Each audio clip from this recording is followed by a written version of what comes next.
Alors, je me qualifie de patron qui essaie de convaincre d'autres patrons à travers le monde qu'ils ont tout à gagner à abandonner le contrôle et la sanction pour la confiance totale. Et je suis arrivé pas trop mal, puisqu'il y a 500 entreprises, dont la Sodexo, avec 500 000 salariés, qui ont copié notre système de management. Et je connais à peu près 300-400 entreprises dans le monde, qui ont aussi bien à Timisoara qu'à Singapour qu'à Montréal, qui ont adopté ce système de management. Donc voilà, moi je fais que témoigner. Je témoigne de notre expérience collective. Je convainc les patrons et après je m'en vais. Parce qu'accompagner, je considère que c'est un métier de pute, c'est amener le patron là où il ne veut pas aller. Vous êtes d'accord avec moi, hein? Où il faudrait qu'il aille, mais il ne veut pas y aller. Donc ça, je ne sais pas faire. On a expliqué que c'est possible.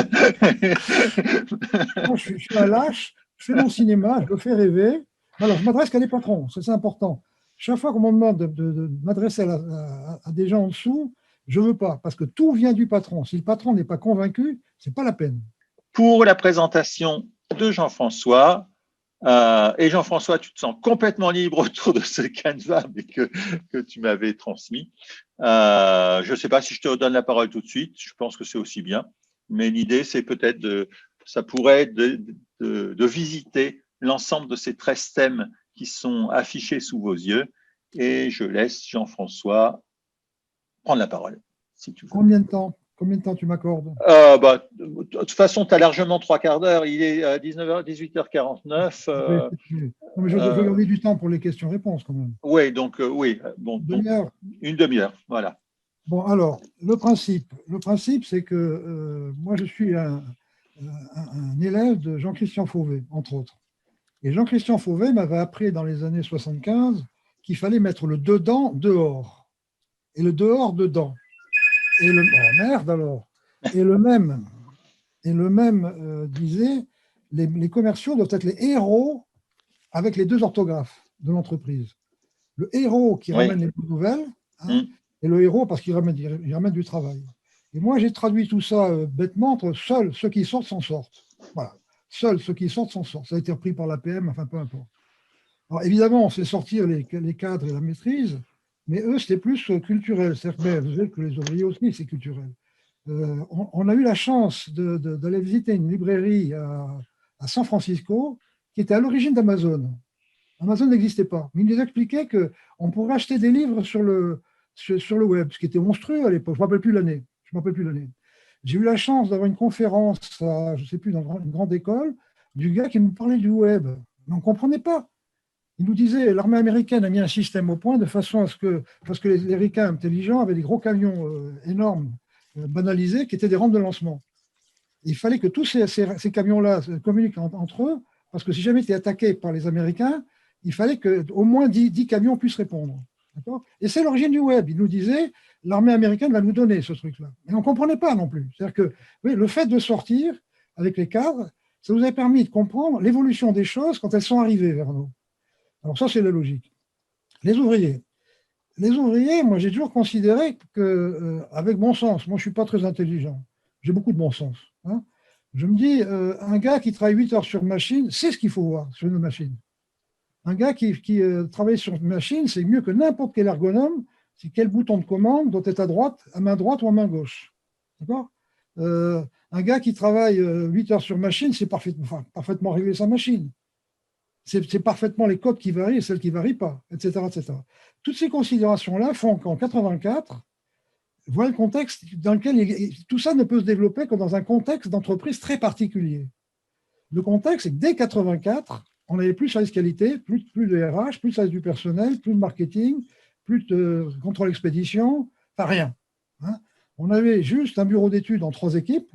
Hein. Dès 83, on a mis le bureau d'études en 3 équipes. Parce qu'à l'époque, la concurrence était surtout tunisienne. Et c'est un ouvrier qui, un jour, dans mon tour d'usine, m'a dit, attendez, on est en train de mettre les machines en équipe. Mais c'est peut-être nos cerveaux qu'il faut mettre en équipe. Donc, la seule structure qu'on avait dans ce contexte-là, c'est un bureau d'études en 3 équipes. Et ça, c'est la base de la diversification. Hein. Et puis, on avait 8 sur 650 personnes, mais pas en 84, mais plus tard, on avait 8 administratifs et un informaticien, c'est tout. Voilà le contexte. Et on avait 15 mini-usines. Les mini-usines sont des entités de 30 à 50 ouvriers et ouvrières attachés soit à un client, soit à un marché.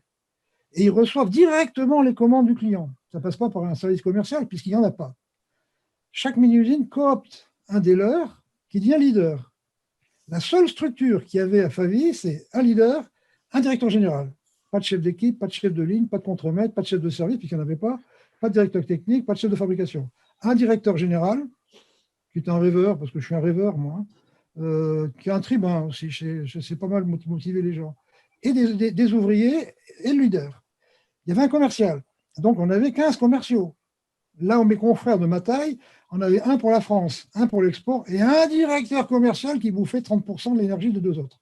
En conneries, en réunion, en objectif, etc. Personne n'avait d'objectif, personne n'avait de prime. On avait tous la même prime, moi y compris, et c'était la seule qui était basée sur le cash flow. Ça représentait 17 à 18 mois de salaire pour les ouvriers. Et ma fierté, c'est que j'avais la même prime que les ouvriers. Donc voilà le contexte. Donc c'est dans chaque mini-usine, un commercial.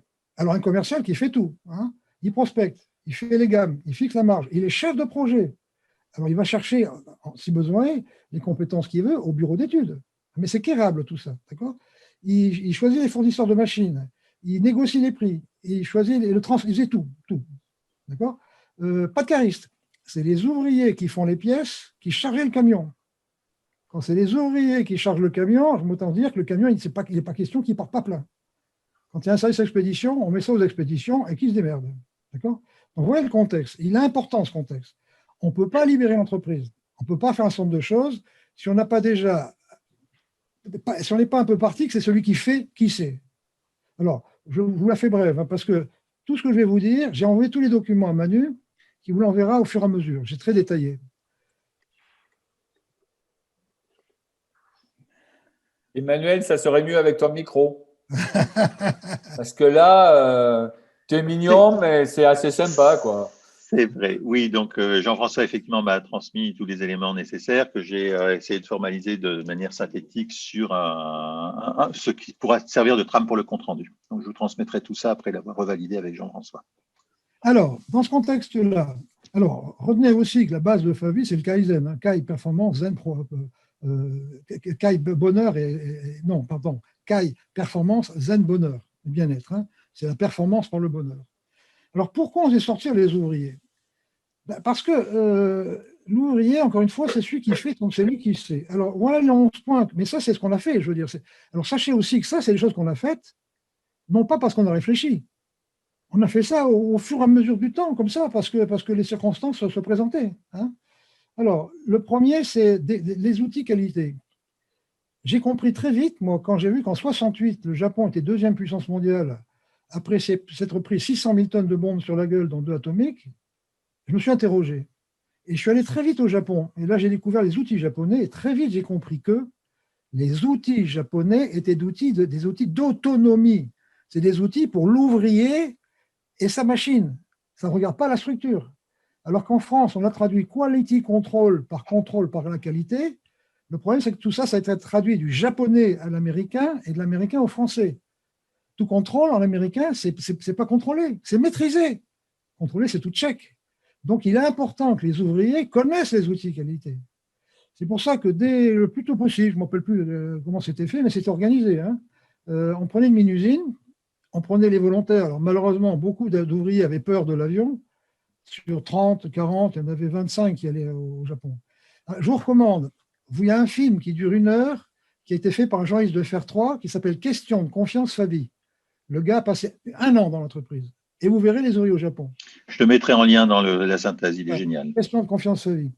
Et donc, les ouvriers, connaissant déjà les outils qualité, les pratiquants, hein, on organisait une visite avec des gens spécialisés, où ils ont envoyé un accompagnant qui faisait le point de ces outils dans l'usine et qui organisait des visites d'usine où on regardait plus particulièrement ça. Alors, très organisé, qui regarde la propreté, un ouvrier qui regarde le rangement, mais surtout cet outil-là. Hein. Donc, ça durait 20-25 jours, c'est un vrai voyage. Hein. Et après, les ouvriers, quand ils revenaient, faisaient des conférences en interne dans chaque mini-usine, au fur et à mesure, pendant les pauses, pour décupler leurs connaissances, que ça ne reste pas théorique. Quoi, vous voyez. Donc ça, c'est le premier cas. Le deuxième, c'était les visites annuelles au MIDEST. Le MIDEST est l'exposition majeure en Europe de la sous-traitance. Dès l'origine, moi, dès 84, j'amenais des ouvriers, des volontaires toujours, hein, des volontaires. On faisait des bus. Hein.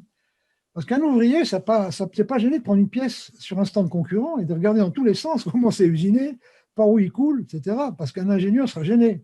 Lui, non. Et surtout, mais ça, j'ai compris qu'après, c'est qu'ils ont vu au fur et à mesure du temps que le MIDES, il y avait des Européens. Puis on a vu apparaître des Tunisiens, puis des Chinois, puis des jaunes. Puis on est arrivé au stade où petit à petit, ils ont vu que la majorité des stands étaient asiatiques. Ça leur a fait pas comprendre au fin fond de la Picardie mais qu'on n'était pas tout seul sur Terre.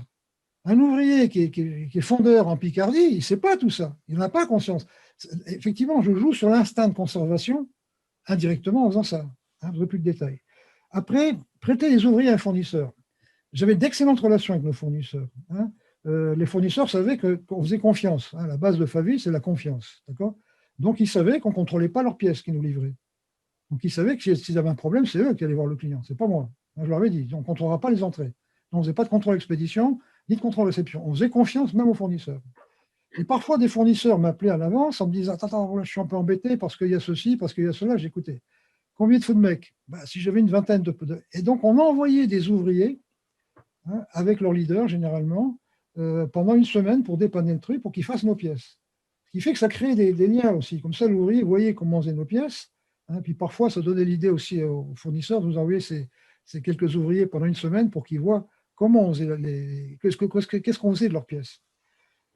L'échange d'ouvriers, alors c'est ça revient à ça. L'échange d'ouvriers, ça m'est venu dans les années 85, je crois.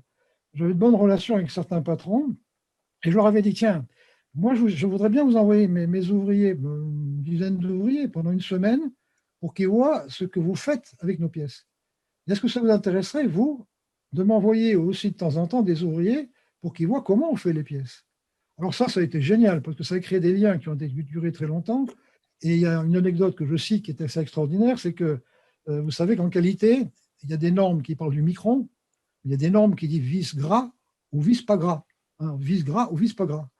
Et on avait un lot de, je ne sais plus, 3 000 4 000 pièces, je ne sais plus, qui vissait pas gras.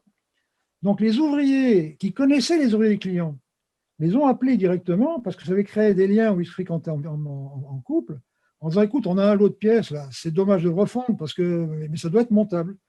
Et le gars en question, l'ouvrier, dit envoie-moi les pièces à la maison. Donc il envoie quelques pièces à la maison et il lui répond on est d'accord entre nous, tu isoles le lot, on l'accepte. Le service qualité qui n'était pas au courant du client, qui n'était pas au courant, a bloqué le lot. Ça a été la révolution dans son usine. C'est remonté jusqu'au patron qui m'a appelé, qui m'a dit bon, on a l'air de con là. Si les ouvriers sont accordés une dérogation, le service qualité ne sert plus à rien, mais c'est très bien. D'ailleurs, ce gars-là a fini par supprimer son service qualité après. Une autre image. Et alors, le second, c'est qu'un jour, je l'ai appelé en disant j'ai un ouvrier particulièrement méritant. Je sais qu'il y a des liens avec un couple dans votre usine.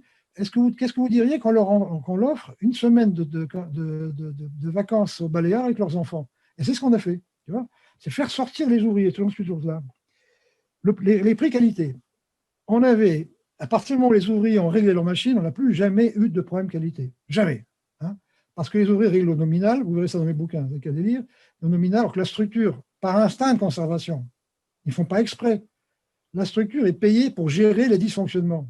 Ils ne se règlent jamais au nominal. Ils ne se mettent pas loin de la limite de tolérance pour que ça sorte. Parce que là, quand ça sort, ils interviennent. Les ouvriers se mettent en nominal, on n'a plus jamais eu de problème qualité. Ce qui fait que chaque année, les grands donneurs d'ordre automobiles, notamment, mais Siemens aussi, classaient leurs fournisseurs en qualité, en termes de problèmes. Et généralement étaient premiers. Donc, moi, j'envoyais des ouvriers. C'est des ouvriers qui allaient chercher le prix. Alors, c'était marrant parce que la photo globale, on voyait tous les lauréats, il y avait des patrons et 4-5 ouvriers de chez moi. Moi, j'y allais parce que quand je parle l'anglais, l'allemand et l'italien, juste pour faire le traducteur, mais je n'étais jamais sur la photo. Ça, c'était une manière de reconnaissance énorme pour. Réception des machines. Je vous l'ai dit, un ouvrier, c'est mieux qu'un ergonome si tel bouton doit être là plutôt que là. Donc, on envoie les ouvriers en cours de fabrication et avant expédition. Et on n'a jamais eu de problème là-dessus. Alors, j'ai une histoire que je vous ai racontée sur le tour à commande numérique qui vaut son pesant de cacahuètes. Quand les tours à commande numérique sont sortis, je me suis dit, je veux que ce soit des ouvriers qui choisissent ça. Je ne veux pas que ce soit la structure. De toute façon, je n'en ai pas.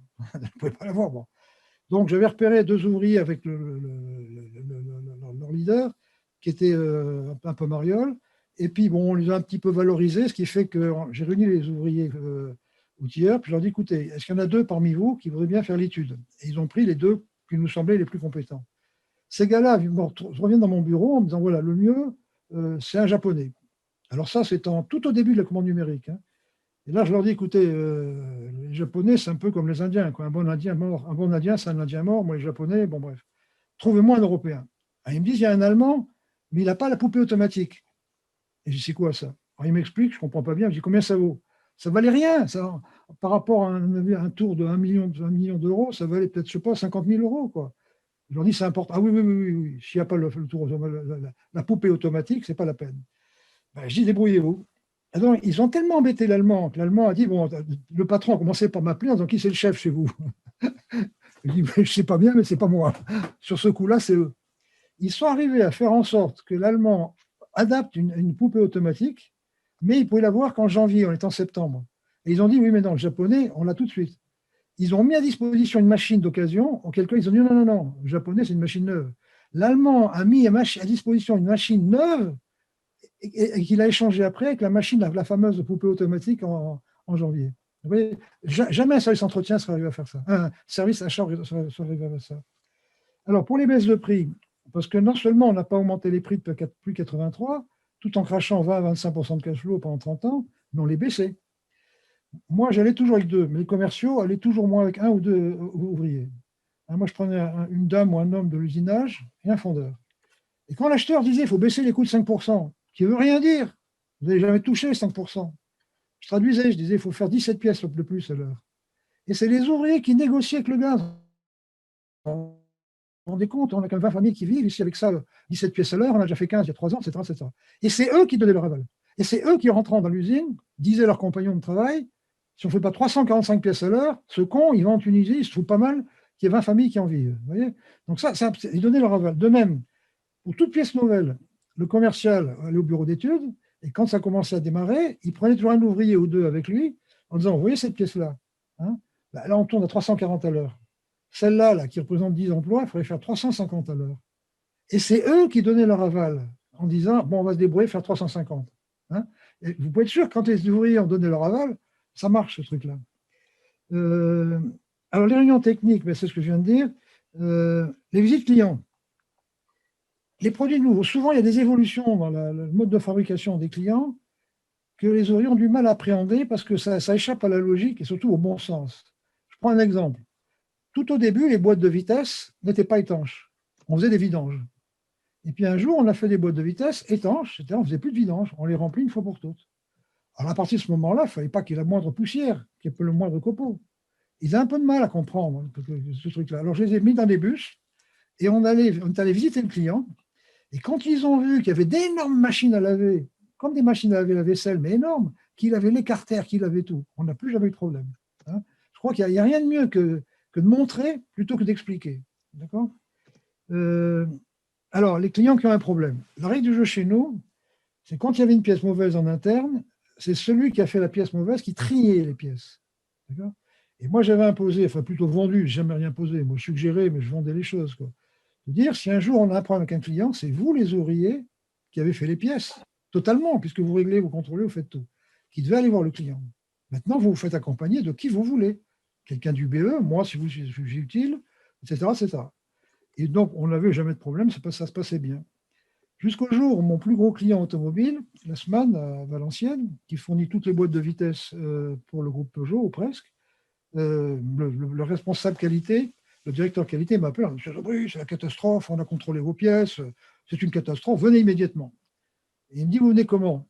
J'y viens demain matin à 8h, je serai devant chez vous. Oui, mais avec qui?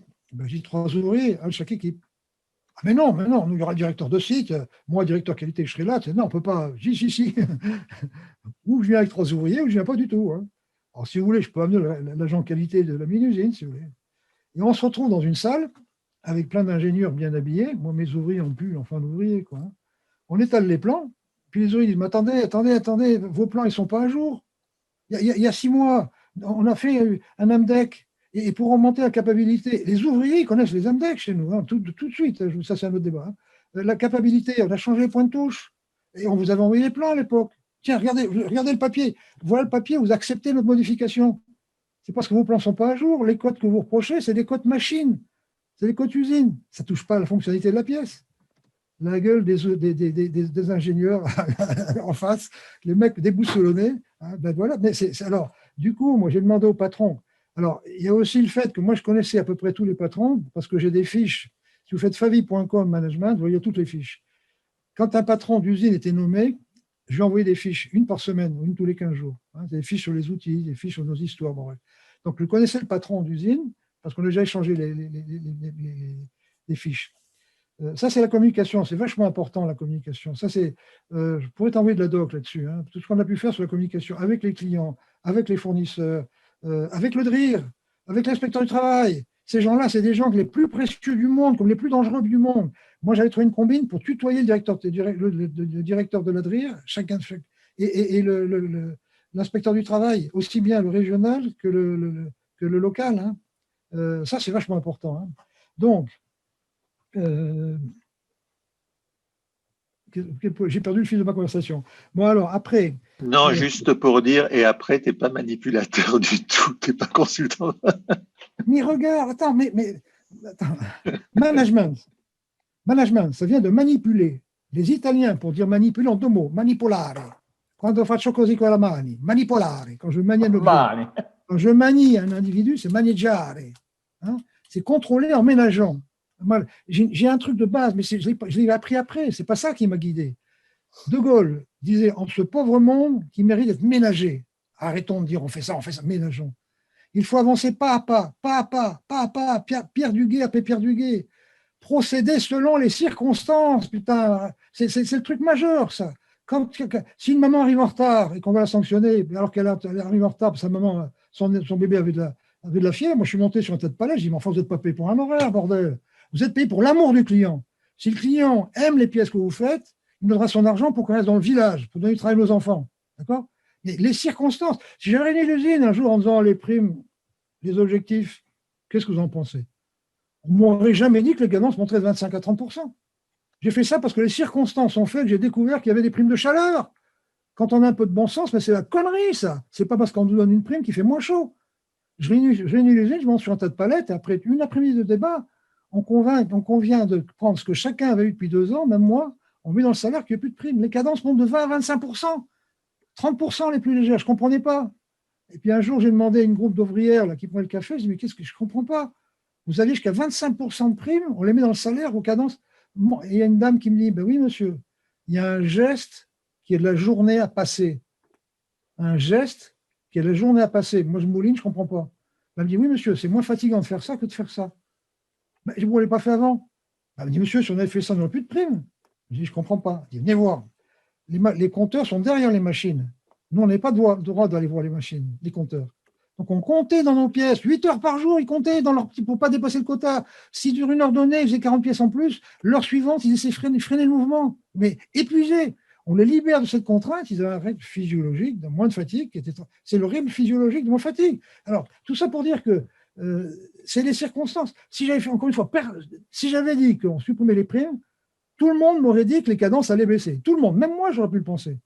Or, le bon sens prouve que c'est l'inverse qui s'est passé. C'est comme ça qu'on est passé de 3-4% de cash flow à 20-25% de cash flow. Quand vous faites 25% à 30% de pièces en plus, avec des gens heureux qui sont moins, puisqu'ils sont heureux, c'est la révolution, quoi. Bon. Donc, en ce pauvre monde qui mérite d'être ménagé, avancez pas à pas, procédez selon les circonstances et respectez les personnes.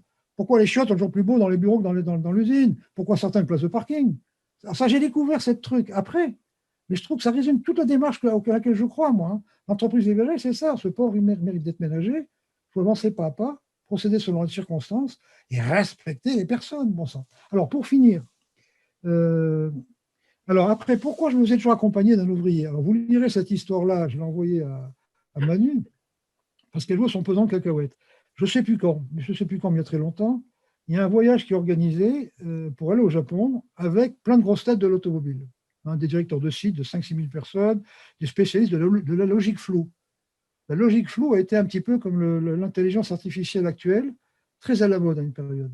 Ces gars-là ne connaissaient que le mot des outils de qualité, que le nom. Mais les ouvriers le pratiquaient. C'est mes ouvriers qui expliquaient aux ingénieurs ce qui se passait sur machine. Alors, juste une anecdote que je cite. On visite Nissan et on voit sur la même chaîne de fabrication une voiture, une camionnette, une voiture de luxe qui suivent. Et après, on se retrouve dans un bus. On avait un bus conférence où les chaises sont en rond, puis il y a une table. Puis chacun, tous les patrons de l'automobile s'étonnaient de dire mais c'est pas possible. Puis Bernard, c'est l'ouvrier. Pour lui, c'était fabuleux parce que c'est la première fois qu'il prenait l'avion. C'est la première fois que pour un ouvrier que Picard allait au Japon, c'est fabuleux, quoi. Et puis il dit je peux parler. Ben, je dis oui. Il n'avait rien vu, vous n'avez rien compris, les patrons. Vous n'avez pas vu que le tableau de bord qui pose, il tient tout seul? Je suis sûr que chez vous, il faut que le tient avec le coude, mettre la vis. Vous n'avez pas vu qu'il y a une petite lumière verte qui lui explique la pièce qu'il faut prendre? Vous n'avez pas vu quand il ne prend pas la bonne pièce, il y a une sonnerie? Là-dessus, on décide de se visiter tous les uns les autres. Et donc, on va visiter à Rennes l'usine qui faisait, je ne sais plus, mais une usine de 5 000 personnes, à Rennes, l'usine Citroën. Hein. Et là, mon Bernard, vous savez qu'un directeur général d'usine, il y a une certaine hiérarchie, il y a un certain respect dans l'automobile. Il me prend le patron de l'usine, qui s'appelait Philippe, je crois, par la manche, il le traîne comme ça à travers l'atelier, il lui met le nez sur un gars d'une cinquantaine d'années qui tenait avec le coude une descente d'essence, qui suivait en même temps la chaîne en marchant pour mettre une vis. Et lui, tu crois pas que tu gagnerais ta journée à mettre un bout de scotch double face? Et l'autre qui se ressaisit, qui me fait chier. Alors tout le monde se tutoyait, on tutoyait Bernard qui tutoyait le directeur d'usine. Hein. Il me fait chier ton mec là. Mais je ne suis pas sûr que le bureau d'études sait que ça existe, le scotch double face. Puis après, il m'a dit, tu as de la chance d'avoir des ouvriers comme ça. Je dis non, c'est les mêmes que les tiens. C'est les mêmes que les tiens. Ça, c'est un truc que toutes les entreprises ont entendu quand les patrons les visitaient. C'est-à-dire, vous avez des ouvriers exceptionnels. Non, ça a marché dans les Alpes, ça a marché en Alsace, ça a marché au Japon, pas au Japon, dans les pays de l'Est. Les pays de l'Est sont très, très, très gourmands de ce truc-là. J'ai vu des usines qui misent au rat 1600 personnes, totalement libérées. Bon, c'est un autre débat. Alors, pour terminer, les comptables. Alors, il faut faire sortir tout le monde. Les comptables. Très vite, moi, je me suis dit, les comptables, il faut qu'elles mettent un visage sur les comptes. Mais très vite, dès 83-84. Hein, et je leur disais, s'il y a un problème, même mineur, vous prenez le train, l'avion, mais allez rencontrer votre comptable. Quand un comptable met un nom un visage sur un nom, il n'y a plus jamais de problème. Après, ils échangent les photos des petits-enfants, etc. De même, quand on était à la bourre, quand on avait beaucoup de commandes, on ne faisait pas les comptes. Il y a juste, on faisait le minimum, payer les factures, et les comptables passaient en fabrication. Et elles aimaient bien ça. Hein. Ça leur permet de mettre un visage sur le nom des gens.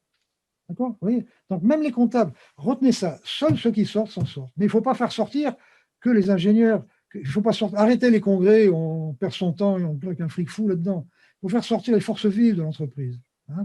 Les ouvriers, vous ne pouvez pas savoir la richesse que c'est. Puis qui plus est, le gars qui était au Japon a vie dans son village. C'est le gars qui aurait été au Japon.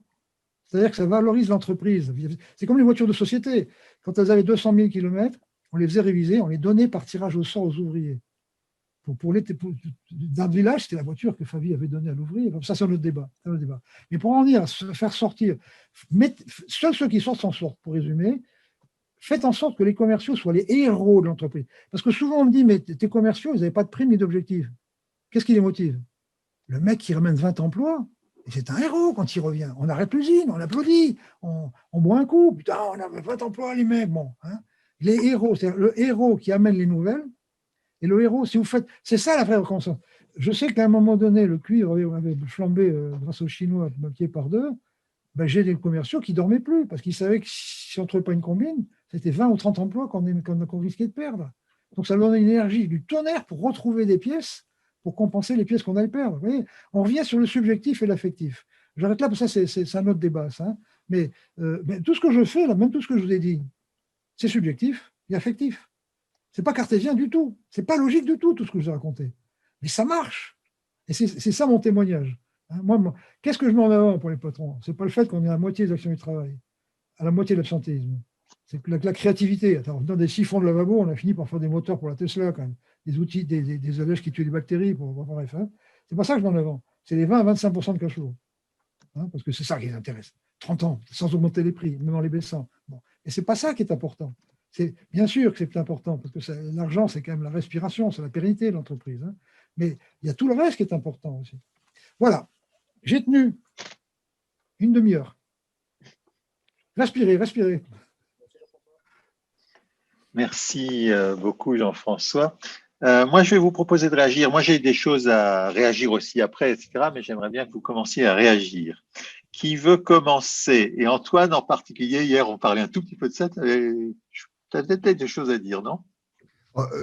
Alors d'abord, merci beaucoup Jean-François pour votre témoignage, c'est exceptionnel, j'ai jamais entendu quelque chose comme ça, donc c'est vraiment, enfin, j'ai envie de vous poser plein de questions sur le point.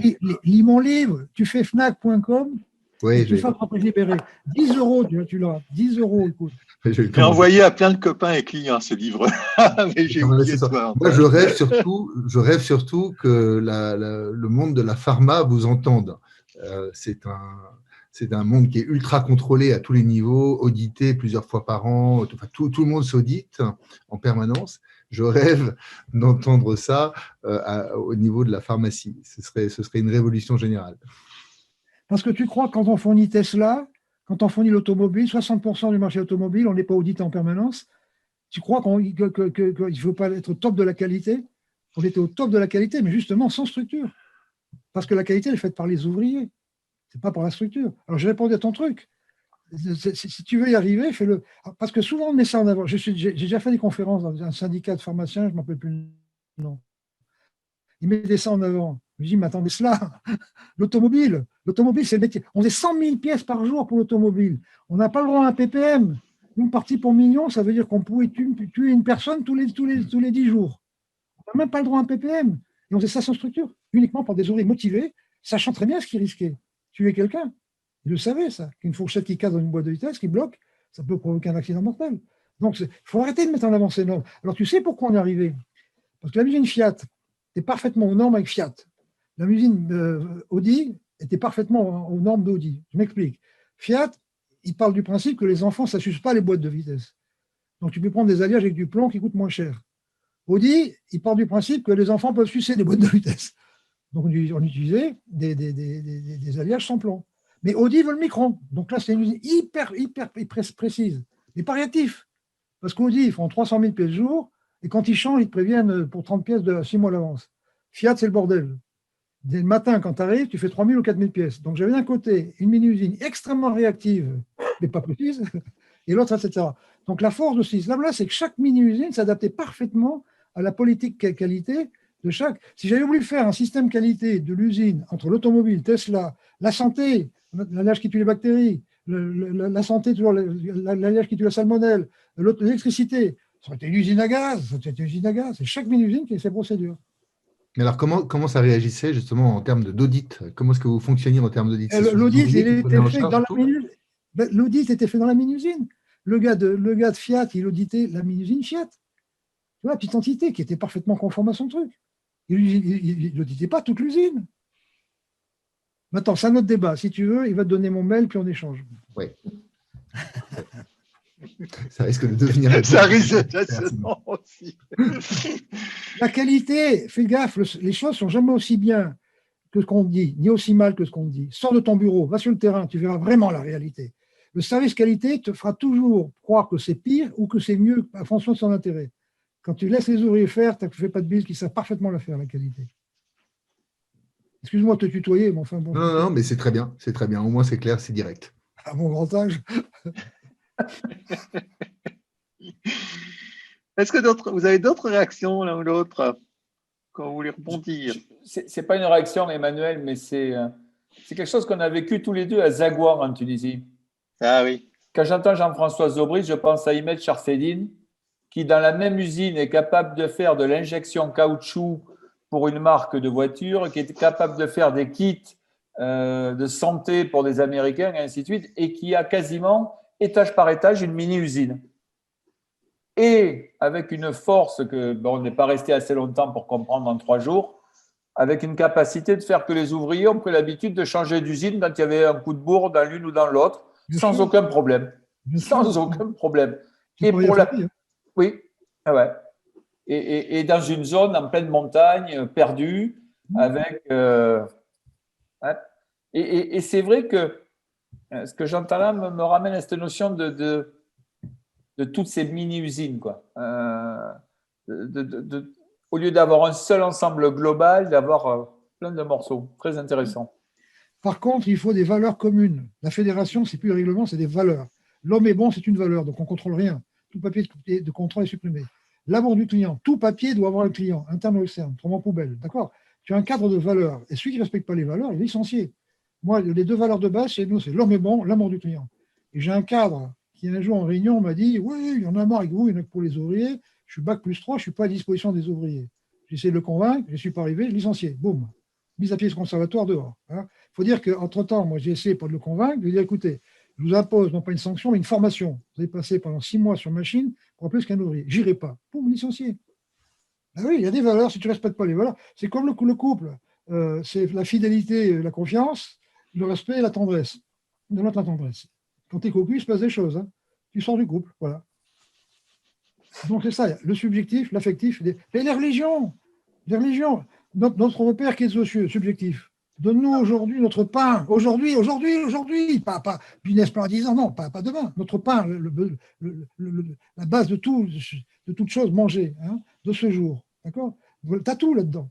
Mais subjectif. Qu'est-ce qu'on attend avec ça? Aller au paradis. Il n'y a rien de plus subjectif que ça, le paradis. Hein? Nous, ça reste un village. Quand il y a une pièce mauvaise, on dit merde, si on bosse comme ça, on va pas bosser un village avec vos conneries. Ford, en 1915, je disais déjà, il n'y a qu'un ouvrier sur 1000 qui fait exprès de faire des pièces mauvaises. Le reste, c'est de ma faute. J'ai mis en place un système qui permet à de bons ouvriers de faire des pièces mauvaises. Moi, j'arrête parce que là, je tiens.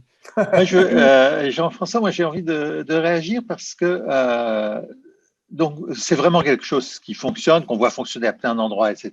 Et en même temps, c'est quelque chose qui est complètement incroyable par rapport à plein de gens. Et je voudrais montrer une courbe que j'aime bien montrer.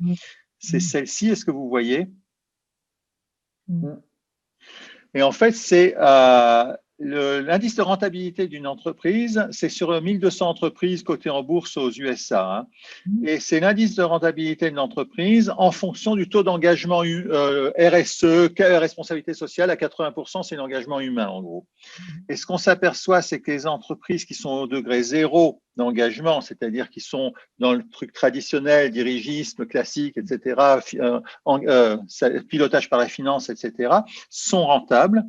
Les entreprises qui sont engagées à fond dans l'humain, la RSE, etc., sont très rentables et encore plus rentables. Mais au milieu, c'est la mer de noir, c'est-à-dire que quand on ne sait pas avancer vers l'entreprise libérée et autres, eh ben, quand on essaye, si on n'a pas la bonne attitude, les bonnes valeurs, les bonnes manières, on essaye, on se plante, on se dévalorise, on se déconsidère et on revient en arrière et on est planté. Et j'aimerais bien avoir un peu ta réaction par rapport à ça. Et après, je poserai une autre question. Je l'ai vu, ta courbe. Ça, c'est ce qui se passe quand on essaie d'évoluer tout doucement, en expliquant, hein, en réfléchissant, en disant on va supprimer le pointage, on va supprimer. Non. Moi, je suis passé d'un point à l'autre en 6 mois, uniquement parce que c'était selon les circonstances. Il y a une prime de chaleur, c'est idiot, on en débat, et on vote. Et dès le lendemain, c'était fini. Une maman arrive en retard, on la sanctionne, je réunis l'usine et je ne vous ai pas payé, et on vote. Et on décide de supprimer le pointage, les horloges, les sonneries, et on gagne une demi-heure de temps de travail. Et surtout, on a pu parler du client. Avant, moi, j'ai fait mon horaire, je m'en ai rien à foutre, on a pu parler du client. Si tu veux. C'est toujours selon les circonstances que j'ai fait les choses. Je discutais avec une ouvrière que je connaissais bien, je vois toujours sur la même machine. Il y a longtemps qu'on fait cette pièce-là. Il y a 4 ans, monsieur. Ou c'est pas réglé? Bah si. C'est pas contrôler vos pièces? Bah si. Ça vous intéresserait de le faire? Oh bah oui, mais le chef de ligne le contrôle. Non, mais ça, c'est mon problème. Puis je l'ai réuni, ils étaient 7. Et là, je me dis, si je ne supprime pas le contrôle expédition, les gars de l'expédition vont tout faire pour bloquer les pièces, en disant, par instinct de conservation, ça va être notre tour. Je dis, et si je supprime le contrôle expédition? Ils me disent, en levant la tête, faites-nous confiance. Mais je fais le tour de l'usine et je demande ça à tout le monde. Et quasiment tout le monde, et ceux qui n'étaient pas sûrs, je mets 2 parrains, 2 marraines avant, que j'ai vu avant. Et c'est là que j'ai découvert qu'on n'avait plus de problème de qualité. Je ne pensais pas qu'en faisant ça, j'aurais plus de problème de qualité. Je ne pensais pas qu'en faisant ça, la loi de Pierre de Taguchi dit le coût croît comme le carré de la distance nominale.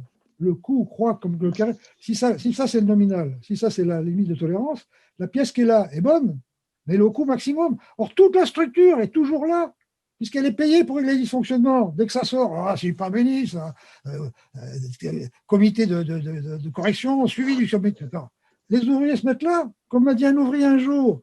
Quand je m'arrête pour boire un café, c'est pas quand ça va vite. J'aime bien quand ça va vite. Hein. Je m'arrête quand ça ne va pas comme je veux. Eh ben, le gars, il se met au nominal. Quand tu te mets au nominal, comme les pièces sont bien conçues, elles naviguent comme ça. Puis très vite, on leur a appris le SPC. C'est les ouvriers qui ont appris le SPC. Le statistique, les outils, encore une fois, à mon niveau de DG, j'avais le cash flow. Quand vous faites 20-25% de cash flow, je ne sais pas pourquoi, mais c'est comme la température. Quand on a 37,5, on ne sait pas pourquoi on est en bonne santé, mais on ne contrôle rien d'autre. Moi, je ne contrôlais rien d'autre. Après, chaque mini-usine, à sa manière, certains contrôlaient l'absentéisme, certains contrôlaient la qualité, mais c'est leur problème. Ils avaient leur propre tableau de bord qui me faisaient découvrir quand j'ai mon tour d'usine. Alors, autre chose aussi, sortez. Ne faites jamais monter quelqu'un dans votre bureau, c'est la lâcheté. Allez sur le terrain de l'autre, là où il a fait pipi. Je faisais mon tour d'usine tous les jours, même quand on a eu 650 personnes. Alors, je ne voyais pas 650 parce que c'est l'équipe de nuit. Regardez l'équipe de nuit. Les équipes de nuit sont toujours plus performantes que les équipes de jour, partout. Ouais. Remarquez ça. Dans tous les pays. Hein, l'équipe de nuit, il m'arrivait, quand j'allais au cinéma, de revenir les voir le soir. Parfois, ils étaient encore en train de regarder la fin d'un match au réfectoire. Je repartais sur la pointe des pieds en disant non seulement ils sont aussi productifs que le jour, ils ont une qualité irréprochable et ils en trouvent encore le temps de regarder. Putain, mais c'est du pain béni, ça. Il y a un autre patron qui me disait j'ai vu faire une fois ça, putain, j'ai des sermons des t'es un con, putain, t'as rien compris. T'as rien compris. Ouais, j'arrête. Lisez mon livre, il y a tout dedans, pour 10 euros. Je suis d'accord avec Jean-François pour l'avoir vécu sur la rapidité de la transformation. Si on traîne, on est mort. 6 mois, on a mis. Chez l'IPI, on a mis 4 mois. On a démarré en octobre 2008, on a mis tout le monde de cul par-dessus tête et en janvier 2009, on redémarrait. Alors, en effet, la conséquence, ça a été que ça a été insupportable pour les cadres qui ont tous démissionné. Mais par contre, tous les ouvriers se sont réadaptés en 4 mois. Et 10 ans après, puisque je travaille encore avec eux et qu'on se voit souvent, ils reconnaissent que si ce n'était pas allé vite, ils n'auraient pas supporté. Parce qu'ils en avaient marre des trucs qui prenaient 6 mois, 1 an, 2 ans pour presque rien. Et en effet, il y a cette notion très importante qui est la rapidité d'exécution. À quelle vitesse on change les choses? Est-ce que je peux poser une question? Vous aviez probablement, vous fabriquiez probablement sur demande de donneurs d'ordre. Est-ce qu'il y avait des produits que vous conceviez vous-même et que vous offriez vous-même en fait à vos donneurs d'ordre? Oui. Oui, alors très vite, parce que un bureau de bureau d'études en 3 équipes, c'est une réactivité qui est colossale. Hein. Très vite, on a pris l'habitude quand l'automobile, mais dès 83, hein, quand l'automobile nous envoyait des plans, de se débrouiller pour être inférieur au prix objectif. Quand vous êtes 3, vous voyez, on était toujours les premiers à répondre, forcément, puisqu'on est 3 équipes sur la même étude. D'accord ? Parce que 3 ingénieurs qui étudient la même pièce, c'est fabuleux. Ils se chevauchent un quart d'heure. Le gars, il a ses idées. Il explique à son copain, il va dormir, et dans la nuit, il a ses idées. Et le lendemain, il voit les idées des copains. C'est fabuleux, cette histoire-là. Et on prenait par principe de toujours être les premiers à répondre, bien sûr, mais toujours de proposer, en restant dans le cadre des cahiers des charges, une petite modification permettant de baisser le coût, d'être en dessous du prix objectif. C'est comme ça que très rapidement, moi, en 83, quand je suis arrivé, on faisait quasiment rien dans l'automobile, des bricolages. En 10 ans, on est passé à 60% du marché automobile européen, avec cette réactivité du bureau d'études. Hein. Mais la plupart des idées venaient des ouvriers. C'est les ouvriers, sachant qu'une boîte 3 axes, ça coûte plus cher qu'une boîte 2 axes, trouver des combines pour… Il y en a un, on s'est creusé la tête au BE, parce que moi je suis métallurgiste de base. Hein. On s'est creusé pour essayer de passer 2 axes, on n'a pas trouvé. Et c'est un ouvrier qui travaille là-dessus depuis des années, qui avec du carton, un manche à balai et de la pâte à modeler, nous a montré un truc génial, un truc intermédiaire auquel on n'avait pas pensé. Alors après, il y a un putain de boulot. La plupart des ouvriers, des idées venaient des ouvriers. Alors, il faut savoir qu'il n'y a pas de chef au bureau d'études non plus. Parce qu'un chef, d'abord, ça fait perdre 30% du temps aux autres en réunion. Deuxièmement, ça répartit le travail. Nous, les ouvriers, allaient travailler avec les ingénieurs et les techniciens qui connaissaient bien. Le gars qui faisait des machines qui ne marchaient pas, j'aime autant vous dire qu'il changeait ou il démissionnait. Mais vous voyez, il y a tout un contexte là-dedans. Non, c'est celui qui fait qui sait. Voilà, moi, j'ai toujours accordé toute ma confiance à ceux qui font. Comment ils se coordonnaient entre eux? Mais c'est leur problème. Souvent, on pose des questions idiotes comme ça. Je ne sais pas. Mais souvent, non, te vexe pas, Antoine. Hein. C'est bon. Alors, souvent, on me dit, mais comment il compte le leader? Je ne me suis jamais posé la question. Mais il y en avait cette flexibilité-là. C'est-à-dire qu'une usine qui est moins de boulot. Alors, au début, on avait essayé d'organiser. Puis ensuite, c'était le bordel. J'ai dit, on laisse tomber. Le leader qui a moins de boulot va voir les autres leaders ou les appelle en disant, tiens, il me faudrait 3 mecs. Et il disait, les enfants, c'est calme, il n'y a pas 3 personnes qui peuvent aller chez Fiat. Alors, on avait plein d'ouvriers. On s'est rendu compte qu'un ouvrier, tous les 2 ans à peu près, migrait de mini-usine. Donc, au bout de 6 ans, il connaissait 3 mini-usines.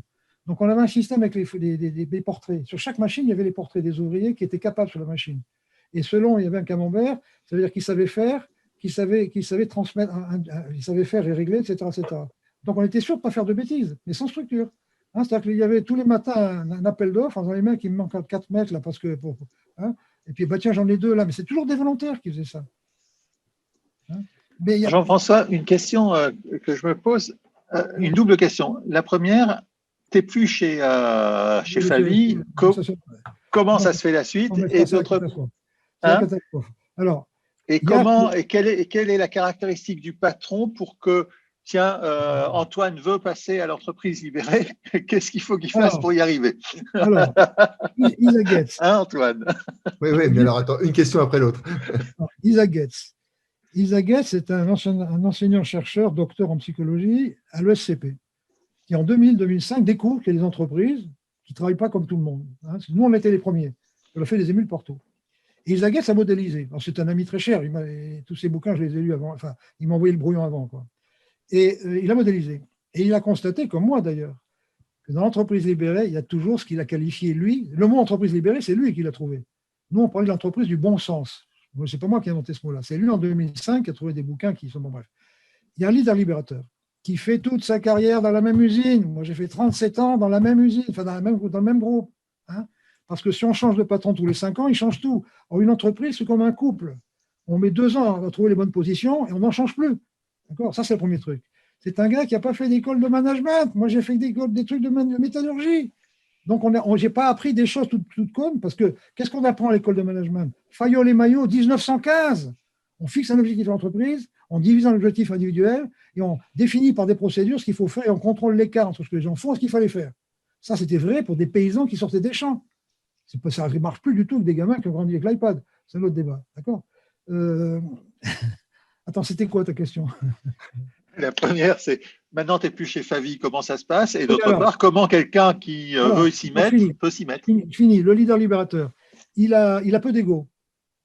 C'est-à-dire que la nature m'a fait comme ça. On me propose le mérite national, mais instantanément, je dis au préfet, monsieur le préfet, c'est gentil, mais j'ai un gars qui a commencé à 14 ans en 1947 comme balayeur d'atelier, qui a fini 4. Bon, c'est lui qui l'a eu. Après ça, parce que j'ai beaucoup milité dans la qualité, j'étais président fondateur du MFQ, etc. Bon, bref. Donc, on me propose des gens d'honneur, même tabac. Enfin bref, je laisse tomber. Donc, il a peu d'ego. Hein, mais partout, c'est comme ça. Le problème, c'est que des gens comme ça, il n'y en a pas beaucoup. Et toutes les entreprises, dont SEW, 6000 personnes, ils m'ont copié tout, l'homme est bon, tout, ils ont tout copié. Poult, 1200 personnes, tout. Quand le gars qui a fait ça est parti, l'actionnaire a mis son fils qui a fait Harvard, qui a dit, enfin, il n'y a pas ça du personnel là-dedans, pas ça du personnel dans le syndicat. Moi, je fais 47 ans de carrière sans syndicat. C'est un RH, ressources humaines. Considérer l'homme comme une ressource, mais c'est une honte, ce mot. Alors, comment nous qui sommes tous école de commerce, ingénieurs, diplômés, je ne sais pas quoi, etc., comment on peut amener les autres, ou comment on peut arriver à se transformer pour y arriver, ou pour amener les autres à y arriver? Voilà. C'est pas évident. Tu n'y arriveras pas. Non, si, je t'ai envoyé un document. Comment accompagner un patron? Oui. Tu te rappelles, Manu? Oui, tout à fait. Je l'ai. Je pensais éventuellement faire une autre séance. Tout à fait. Je te donne la peine de donner à Manu ce que je pense de l'accompagnement. Hein. Isa Getz, comme Frédéric Laloux. Frédéric Laloux, c'est pareil, c'est un ami intime qui m'a filé tous ses brouillons avant de faire le livre. N'accompagne pas non plus. Isa Getz, il témoigne de ce qu'il voit dans les autres entreprises. On part du principe qu'il n'y a pas de chemin unique. La même usine qui fait les mêmes produits pour les mêmes clients à Strasbourg, à Brest ou à Marseille, ce n'est pas le même management. Ça dépend du patron. Donc là, j'ai proposé un chemin à Manu, il vous enverra ça. Ça pourrait être un sujet de réflexion complémentaire, ce truc-là. Hein. Oui.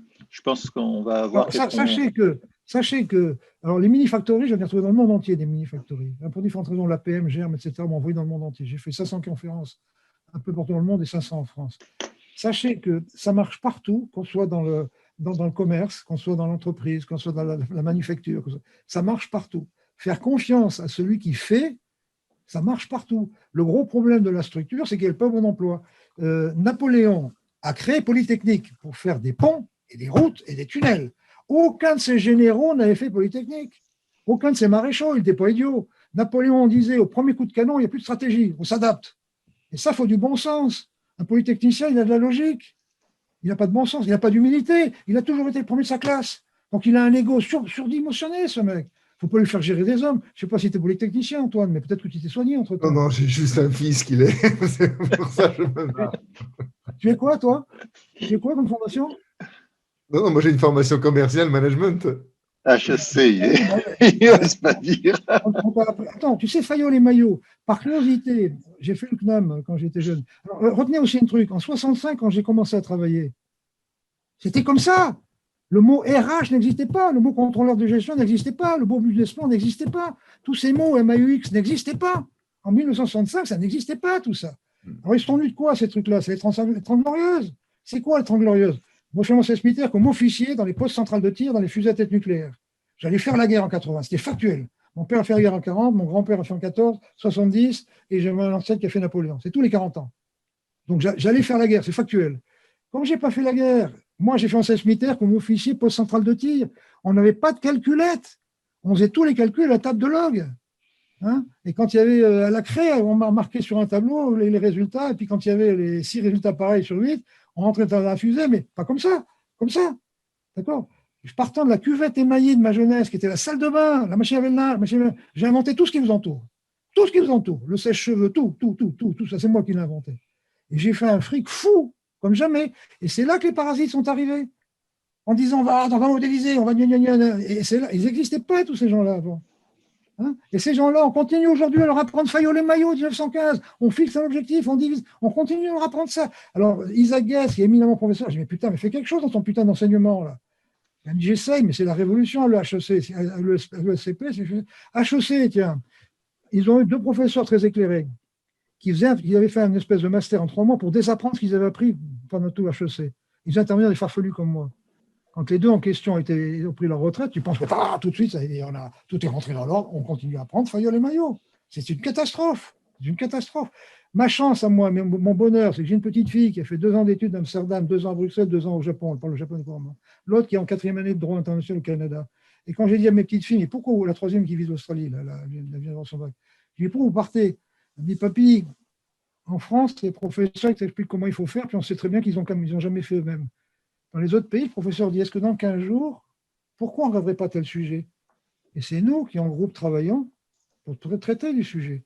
Voilà, d'un côté, on a le pourquoi, alors que dans l'entreprise tranquille, on est dans le comment. Personne ne sait pourquoi. On sait pourquoi on se marie, c'est plus important que comment on se marie quand même. Quoi. Le pourquoi, c'est de mettre le mot toute chose. Mais c'est un autre débat, mais on va leur truc sur le contenu. Oui, non, mais de toute façon, là, il est 19h40, on va bientôt arrêter. Je voudrais qu'on justement positionne la suite.